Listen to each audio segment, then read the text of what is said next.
உங்களோட பிறந்த மாதத்தை வச்சு உங்க கேரக்டர் எந்த கடவுள் மாதிரி இருக்கும்னு கணிக்க முடியும்னு தெரியுமா? ஜனவரி விநாயகர், பெற்றோரை சுற்றி பழம் பெற்ற புத்தி கூர்மை வாய்ந்தவரை நீங்கள் பிரதிபலிப்பீர்கள். பிப்ரவரி குபேரன், கஜானா முழுக்க கொழுத்த பணமும் வைர வைடூரியங்களையும் வைத்துக் கொண்டு ஏழை வேஷம் போடுபவர். மார்ச் முருகர், வேகமும் கருணையும் உங்கள் ரத்தத்தில் கலந்திருக்கும். ஏப்ரல் நாரதர், கலகம் செய்து தீராத துயரங்களை உங்கள் நண்பர்களுக்கு கொடுப்பவர். மே பார்வதி தேவி, மகிழ்ச்சியையும் சந்தோஷத்தையும் பரப்புவீர்.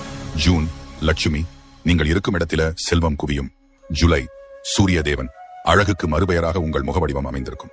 ஆகஸ்ட் துர்க்கை, பயம் என்ற சொல் உங்கள் அகராதியிலேயே கிடையாது, எதற்கும் துணிந்தவர். செப்டம்பர் ஹனுமன், உடல் வலிமையும் மன வலிமையும் நேர்மையையும் உயிரினும் மேலாய் கருதுபவர். அக்டோபர் கிருஷ்ணர், காதல் லீலைகளும் பெண்களும் உங்களுக்கு பழக்கப்பட்ட விஷயம், மனதால் தூய அன்பு கொண்ட மகான்.